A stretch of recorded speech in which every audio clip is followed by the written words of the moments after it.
Welcome back to another scintillating episode of the Breakthrough Lab podcast.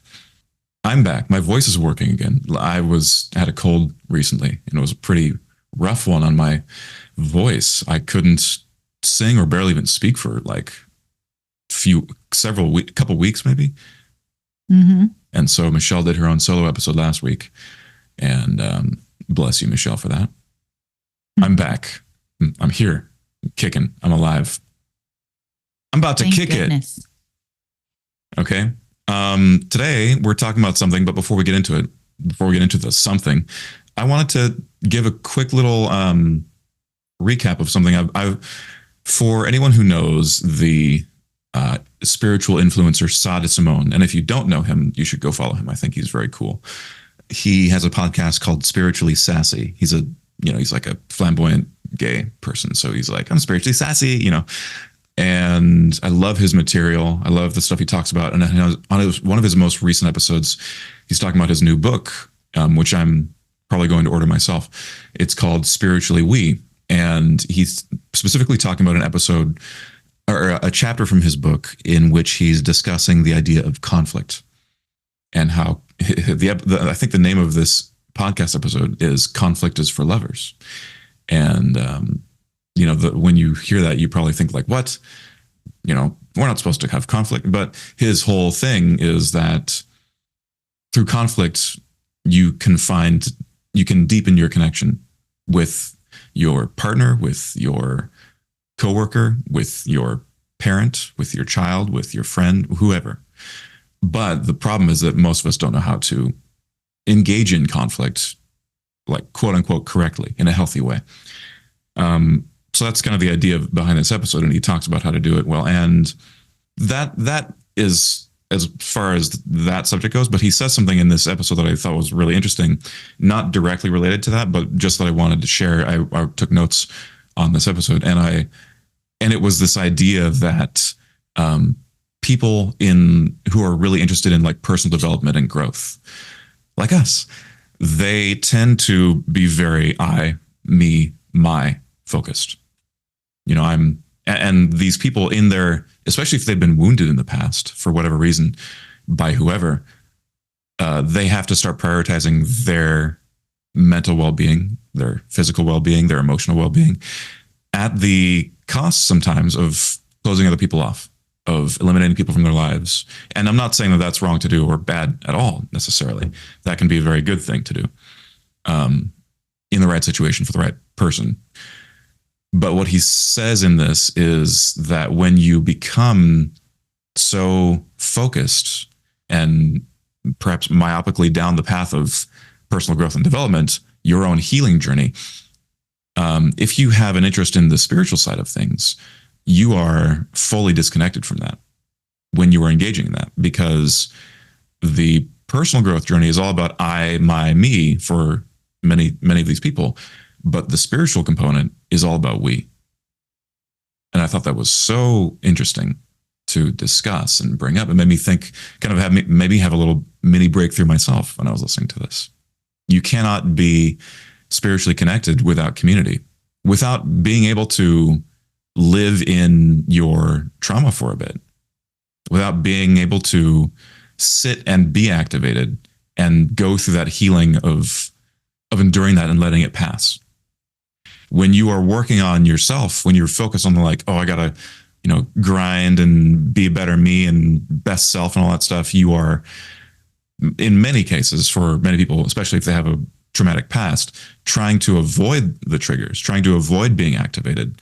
But what he's saying is that in this case, if you want to be evolving your spiritual component, you have to be willing to sit in that with the people who may activate that in you.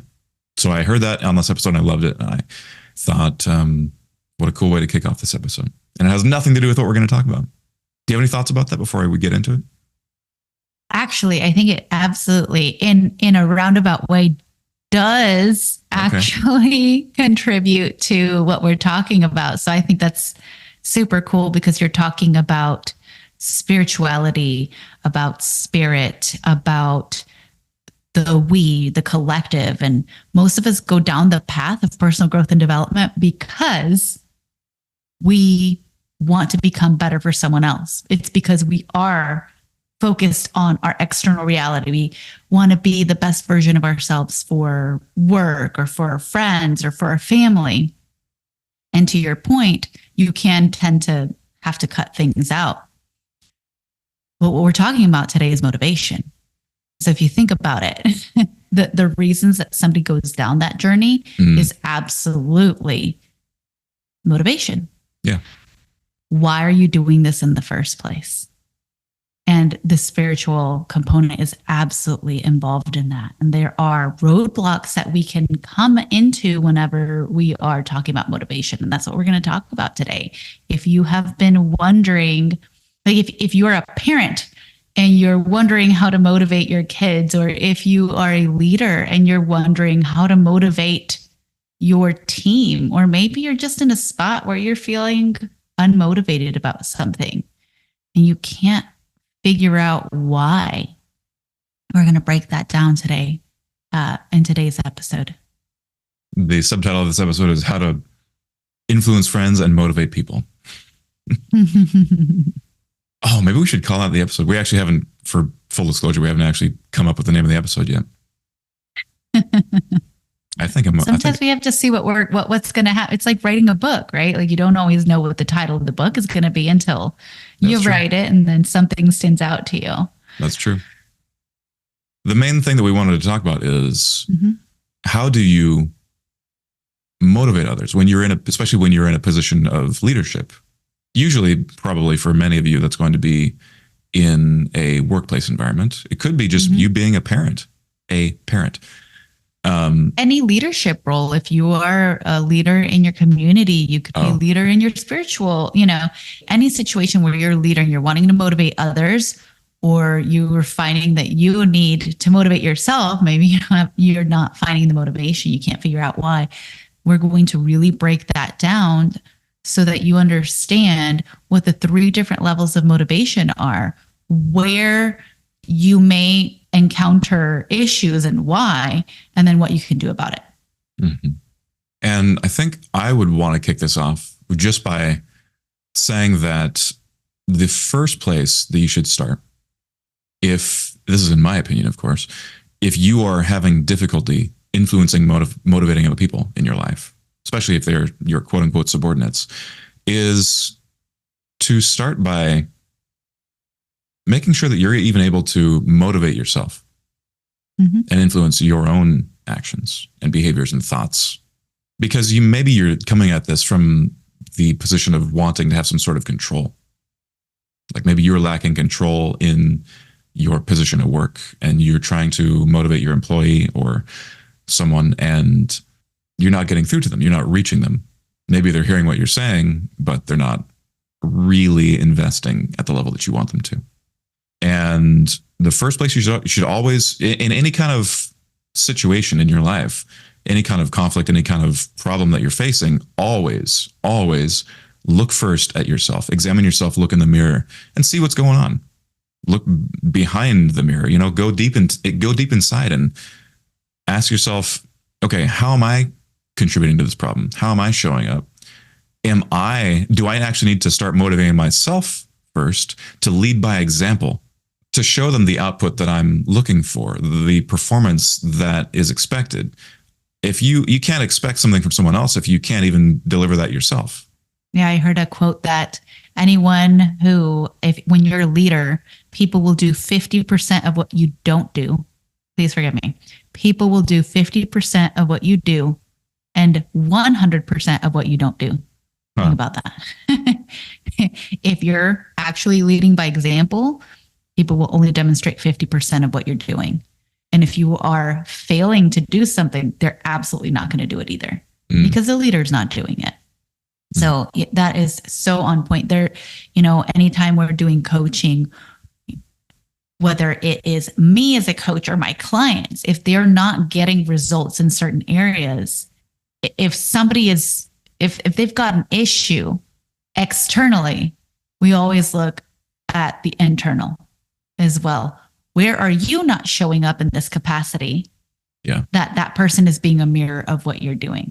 Yes. And when you start looking at the world in that way, you start living in a different way, because think about it, that makes you empowered.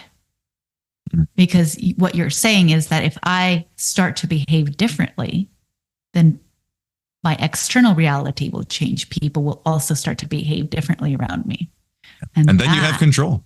Yeah. And then you have the control because you're starting with you. Mm-hmm. So I'm so glad that you started out with that, because definitely if you're listening to this with the mindset of motivating others, then maybe start with the mindset of motivating yourself and figuring out maybe where you're lacking motivation. Mm-hmm. So there are 3 different roadblocks that we tend to see when it comes to motivation. And this is actually from expectancy theory, meaning when you have certain beliefs, you expect a certain result. It's that simple. When you believe in something, there is no wondering about that thing. For example, if I believe that the sun will come up every day, I just expect it to happen. I'm not wondering the night before, worrying about like, oh, is this going to happen or is this not going to happen? So our beliefs are very powerful.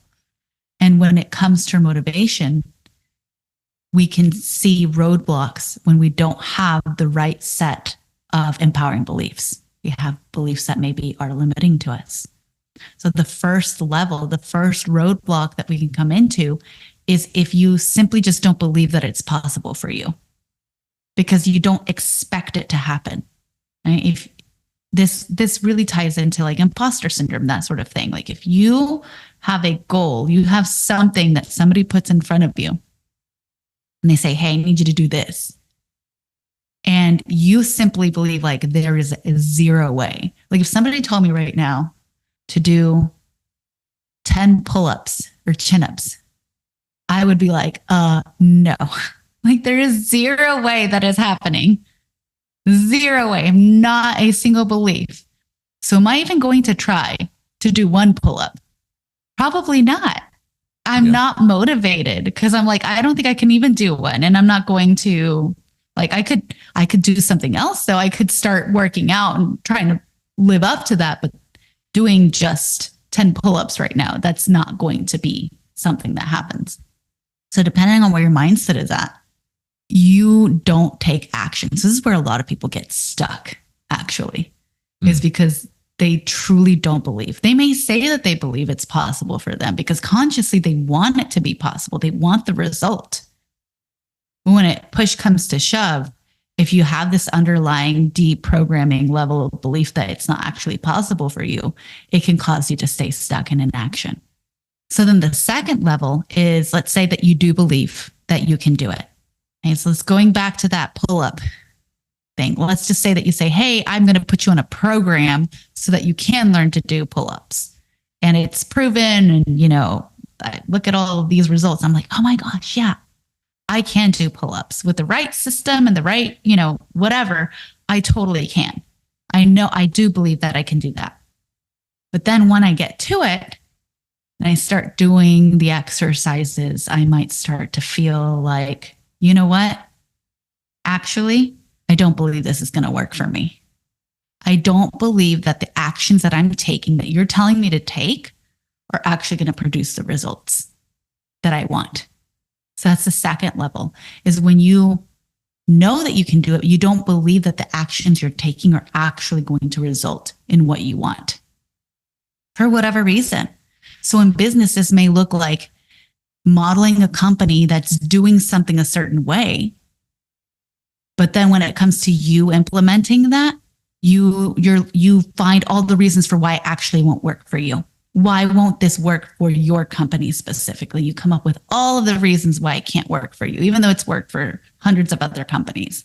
Or you see a system or a model that is proven, and again, you decide that, nope, I know it worked for them, but it's not going to work for me.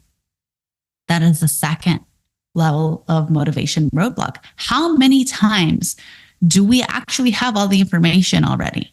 We already have the models. We already have the systems.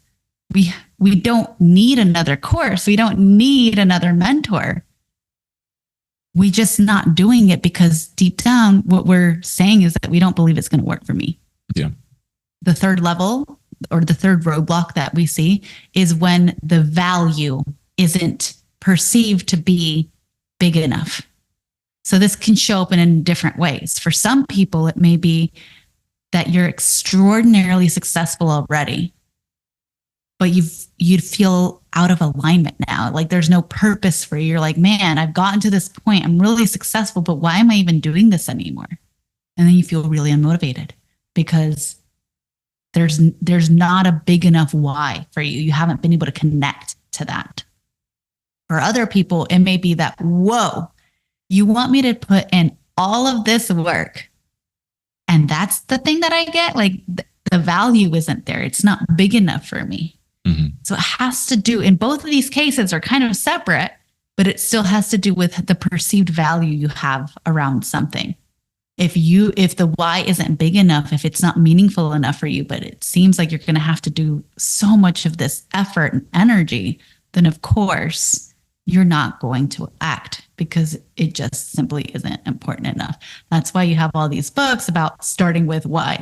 You always want to start with why and be clear on your why so that you understand what it is that you are going for. And when it gets hard, why not to stop?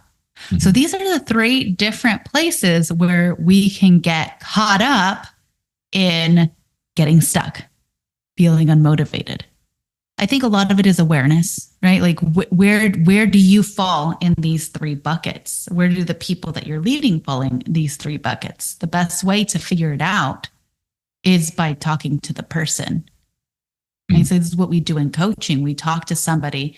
If they're not getting an action done, and we test for the motivation, they'll tell you why they're not doing something. And if you really listen to what they're saying, then it'll give you clues as to how they're motivated towards something. Yeah, I mean, a big one that I see a lot is the belief that it's not going to be possible for you as far as roadblocks to people's motivation, especially when it comes to their own mental health. There's a lot of messaging in our society and in our media that tell us that we can't cure things like anxiety or depression and that we should just learn to manage the symptoms, deal with it, take medication for it, be prescribed pharmaceutical drugs endless for the rest of your life. And that really messes up a lot of people because now they have the belief that it's not possible for them to cure it when it actually is. And I always that's the first place I start with people when they want help. Like people will come to me with like, help me with this because I've done it. And, the first place I always start is, okay, do you believe it's actually possible for you? And a lot of the times it's really sad, but they say no. Mm-hmm. And I'm like, then there's nothing I can do for you. Mm-hmm. There's nothing I can do to help you if you don't think it's going to work, because it's not going to work if you don't think it will. You will find a way to self-sabotage somehow. It will, like at a chemical level, it won't work. It's not even like a weird, like spiritual thing. It like on a scientific level, it will not work because of the belief that you have. Mm-hmm. Like your brain is going to keep things exactly the way they are. It's going to fight tooth and nail to keep everything the way it is because that's what you believe is true. And it sucks that is true. Like that is how so many people have been conditioned. And it's not just with mental health stuff. There's plenty of stuff. Like people who have come to me for help with making money. And I'm like, okay, so if I gave you all this, I've literally said to people, if I gave you all the tools and all the knowledge and all the resources that I have right now and that I used myself in starting my own business to do this, do you see yourself having success with it? And they're like, oh, I don't know, actually. Probably not, actually. And I'm like, then I'm not going to give it to you. I'm sorry. Mm-hmm. But like, no, I won't accept your money. No, I won't do this for you for free. I can't help you. You have to start. The first place you have to start is with your belief that the result is actually possible for you, because otherwise you're going to drop off. I always see that, like, people feel that initial like drive that is like, I need to do something. They're initially motivated, but if I can see that their belief is not there, that it's actually going to work for them, then I know every single time without fail, their motivation is going to drop off and they're going to crash and burn. Oh, so glad that you mentioned that, because that's exactly it. You're talking about having these conversations with people and you're asking them these things, and that's how you're finding out what their motivation is. Yeah. And that's how you find out where somebody is at, whether this is for your own self, if you're trying to assess, hey, where am I? Why am I not taking action? Which of these levels is it for me? Or if you're working with somebody else and trying to help them get more motivated, seeing what is it that's keeping them stuck, you're gonna have a conversation with them. You're gonna ask them, hey, what's going on? What motivates you about X project? What does it mean to you? And you just listen to them, right? Like you start to listen to how they're talking. If you ask them about it and they start saying, well, let's take money, for example. What motivates you about making money? You may have somebody who says, well, I grew up broke and I just don't ever want to be broke again.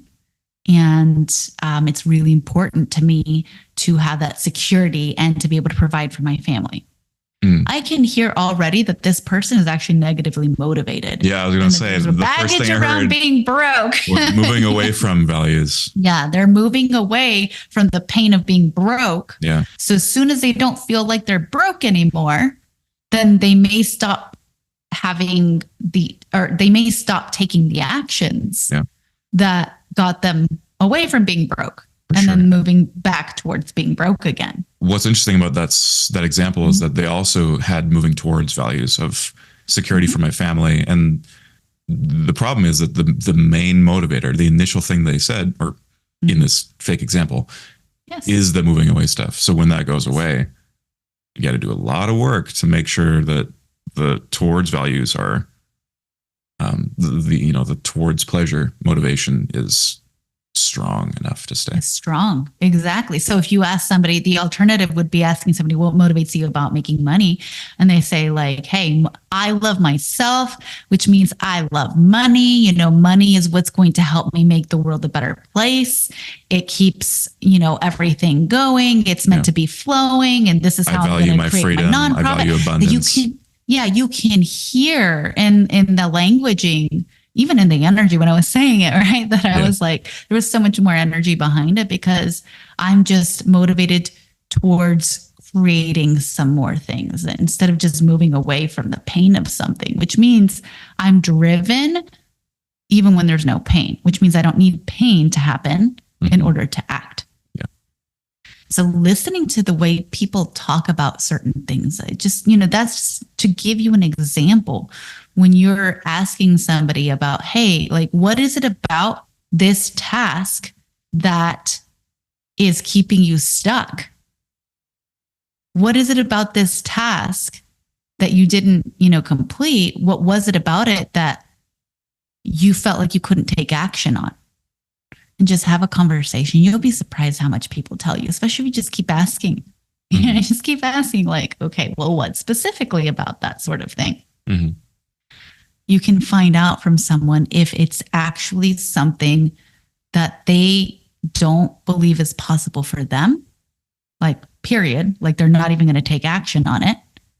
Because like in the example that you gave, Joshua, you said, hey, even if I gave you all of the things, would you actually be able to get the result? The question would be, how do they respond? Do they say, yeah, I can actually get into action. I'm going to take action on this. But then they might not believe that the action will get them the result. Or maybe they just might be like, no, I can't even see myself taking action. Like you could literally give me everything and I just won't do it. I will not even start. I mean, I wouldn't even go there yet. The first thing I want to know is, do they think it's possible? Because like if I at least know that they think it's possible, then I know they can take action. If they don't think it's possible, they might be able to take action, but they're gonna fail. So that's the first thing I care about is, do they think it's possible for them? Yeah. Like, do you know if it's possible? And then the same thing, like, let's just say that they say, yes, I know that it's possible for me. Yeah. I believe that I will take these actions and I will get the results. But then you tell them, okay, here's everything you have to do. And they're like, oh, wait, I have to do all of that Which in number order was? to get this? Yeah. Which Wait number a was minute. that? Was that Yeah. number one? That's the third one, like Third. the value. Oh yeah. The ROI isn't there. Yeah. Yeah. Like they don't perceive the value behind it. Yeah. And so now you have an idea of like, how can you actually start to boil down, where are you in where is the person that you're working with, or where are you in this process? Because those are the 3 levels and they happen in that order. I presented them in the order that you are going to have them. So to Josh's point, if at level 1, you don't have that, you don't get to the next level. Like you need to take care of it at this point before you can even get to the next level. You may have a roadblock there again, or you may not. So you run through these in that order so that you can, what I would do with a client in this perspective is to identify, okay, what is the limiting belief that you have here?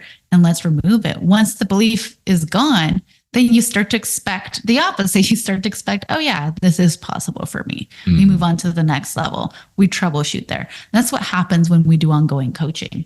Yeah, for sure. To the point about the way that I, in my brain, interpreted what you were saying earlier with point number 3, the word that kept coming up in my head was make sure the ROI is there for them. Because I work with, in my marketing agency, I work with clients and I have to do sales. So I have to make sure that the ROI is there for the client, like that they can see the ROI of working with me before they actually decide to invest, because they won't invest if they don't see the ROI is there. But it's true for behavior with people too. Doesn't have to be money involved. Like if they see a big list of actions to do and they're like, wow, this is overwhelming, I want to die. They're not going to do the stuff, even if they think they can, even if they think that the result is possible for them. They get overwhelmed by the, like, let's call the list of things they have to do the investment, because it's like a time investment, it's an energy investment. If they don't think that's going to get, like, if the return isn't there for that investment, they're not going to do the action. They're not going to do the list of things.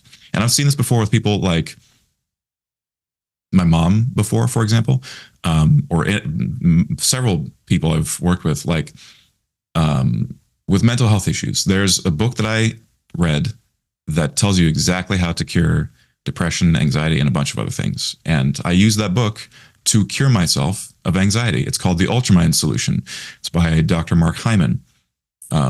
Great book for so many other things than just that too. And in this book, I tell everyone I tell about this book, I'm like, okay, so here's how I did it. I read this book. I did every single thing the book said. So what I want you to do, if you really care, I heard you want to do this, you say it's possible, good. Do every single thing the book says. And they're like, okay. And then they see the actual, like, the book is huge. It's a big book. There's a lot of things to do.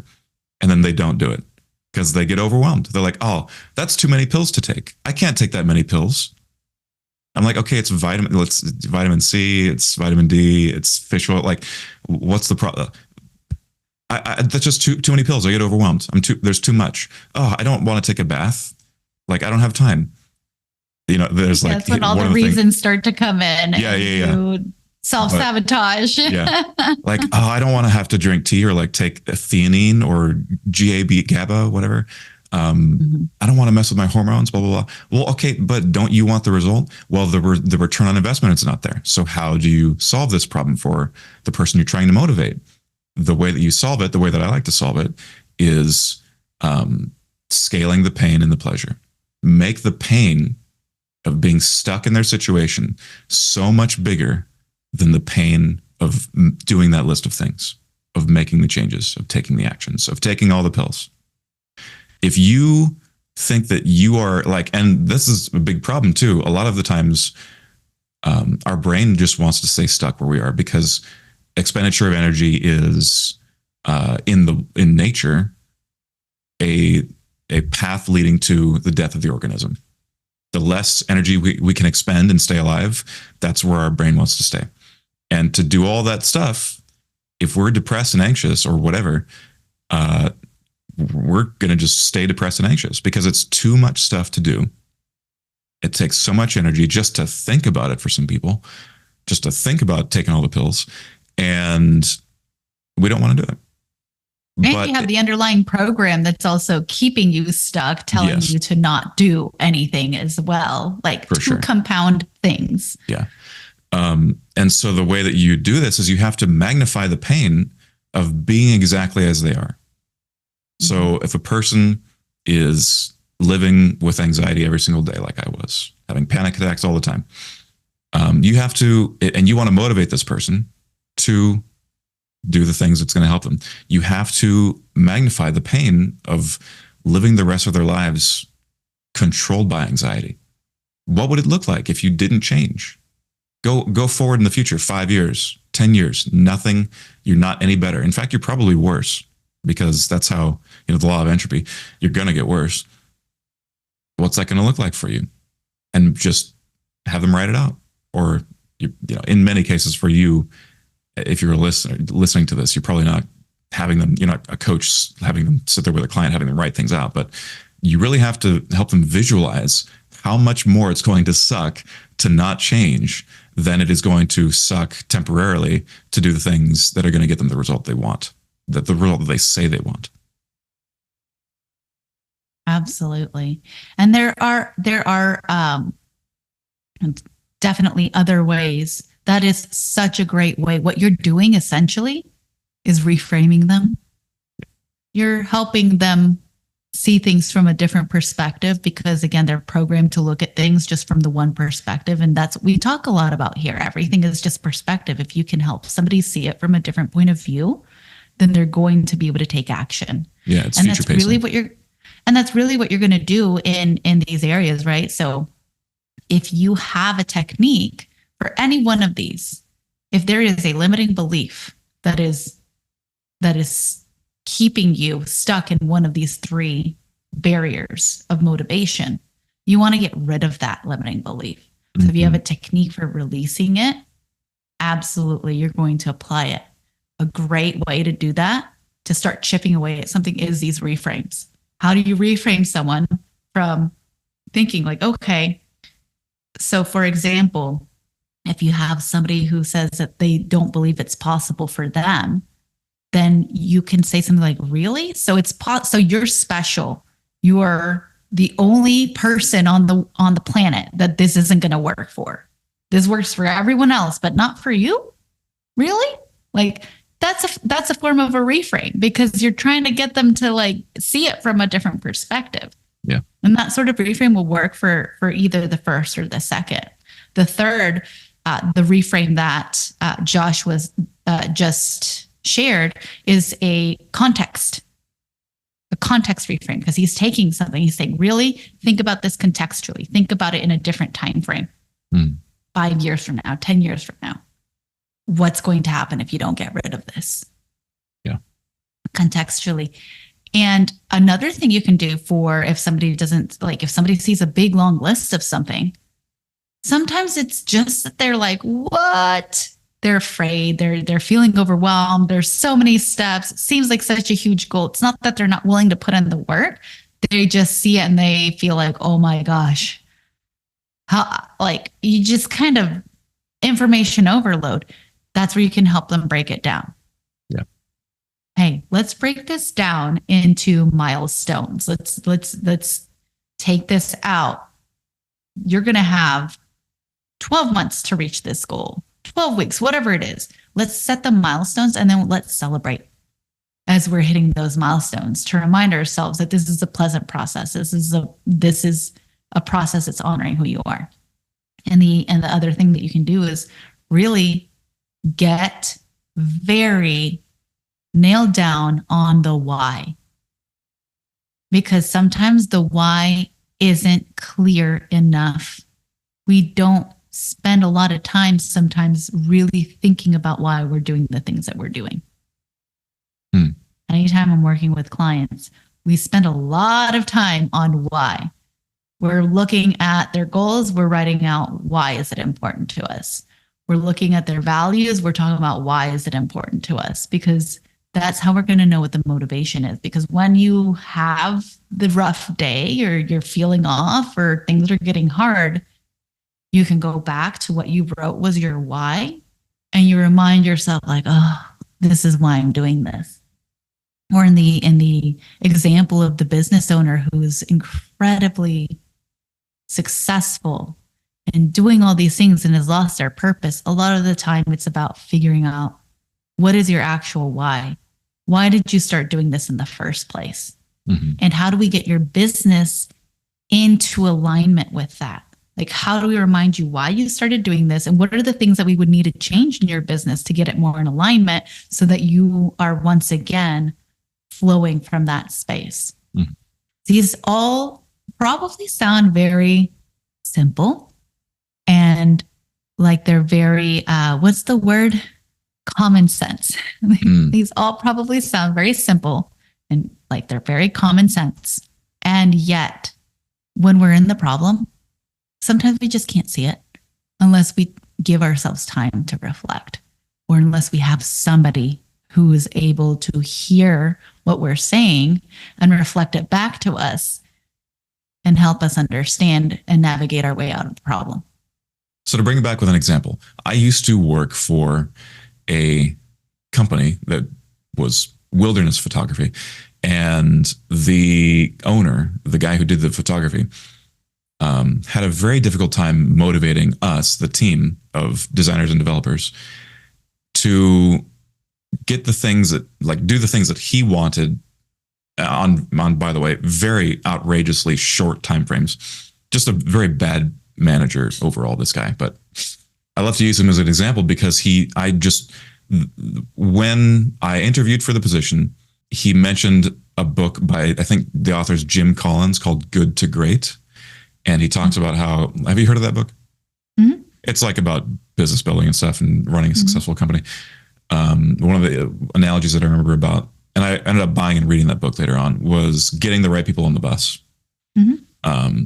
And so I was really inspired by that interview and like, wow, this seems like a really cool guy. I can't wait to work for this guy.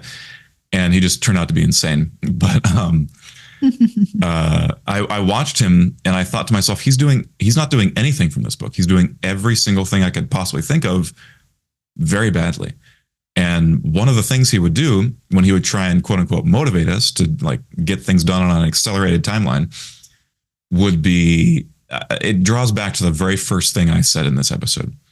He would come up to our main office area and like be like, we got to get this done by this date. You know, are the investors going to come here in like a couple of weeks? And we got to show him something. We got to show him progress. How could stay later, work more hours, whatever, we got to do whatever it takes. And then in this almost the same breath, not literally, but like 2 hours later, he would come back up and be like, okay, who wants to play chess with me right now? Like this guy, he just went on a diatribe about how we needed to do work and like focus and like get the thing done at an insane timeline. And then he would take like 2 hours out of our day, like any one person's day, to play chess with him. And in my, to be fair, I love playing chess and I always beat this guy at it. So, and he would get like flustered when he would be like, what? I'm supposed to be, but it's always fun for me to play chess. So I was like, yeah, whatever. I'm salaried anyway. So like what, and I also realize this timeline is ridiculous. So I'm not motivated. What did I say in the very beginning of this episode? Motivate yourself. Start with yourself. Are you showing up the way that you want your employees to show up?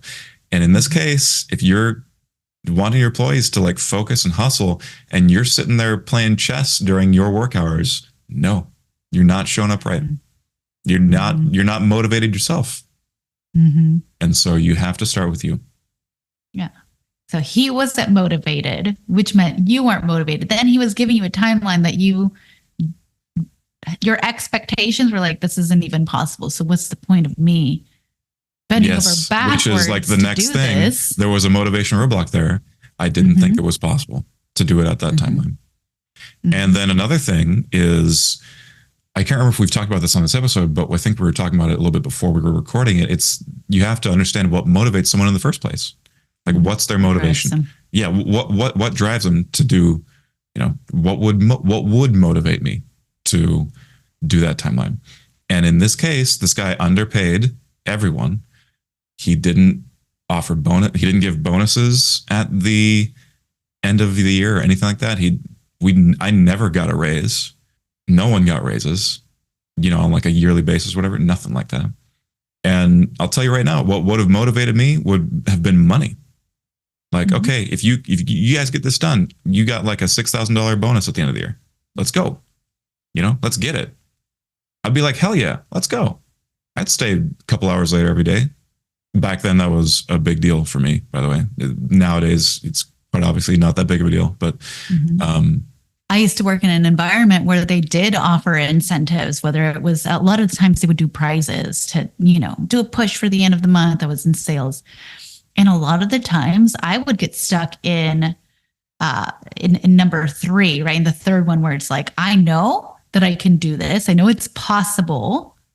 I know that if I do X, Y, and Z, certain things are possible, but there is no way that I'm going to do the amount of work that it takes for the prize that you're giving. Like, I remember one time they were giving away Toomey bags.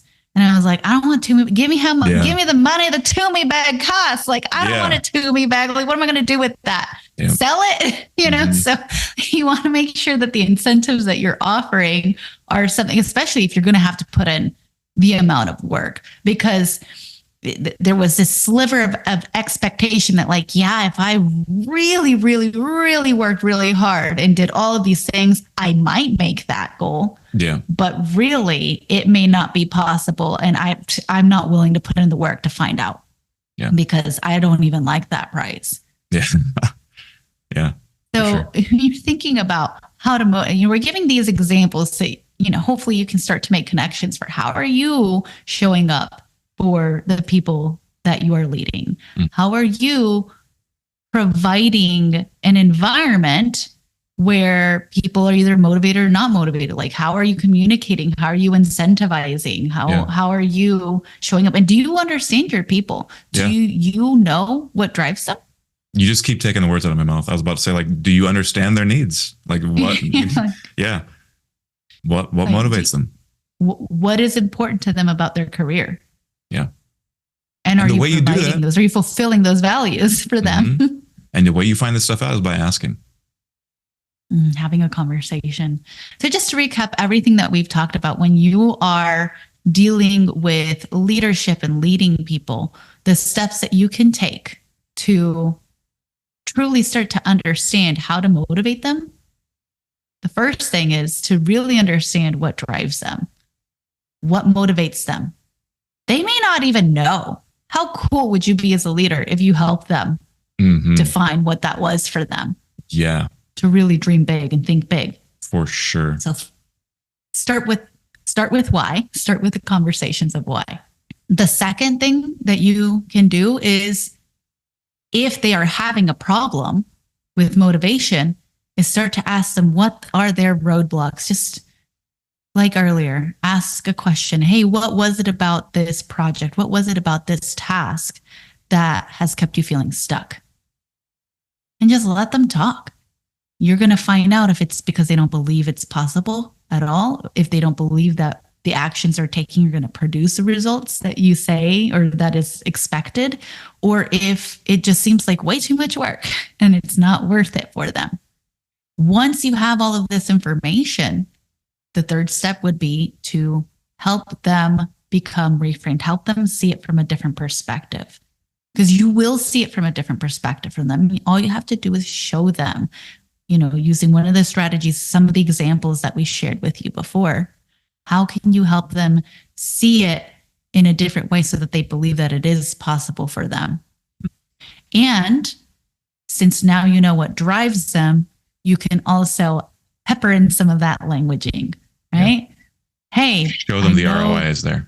Exactly. Show them that the ROI is there. You said this was important to you. How cool will it be when you finish this project and you have grown in X area you said that you wanted to learn? Yeah. Just as an example. Yep. Brilliant. So that's it. And if you got value out of this episode, please post it to your Instagram story. Take a screenshot of this episode. tag us at Breakthrough Lab Podcast on Instagram. Send it to a friend, if anyone who you, maybe a person in a position of leadership who you think might benefit from this. Maybe a parent who might need help motivating their child. Maybe a friend who just might need help motivating a community or anything. Anyone who you think might benefit. Go ahead and share this with them.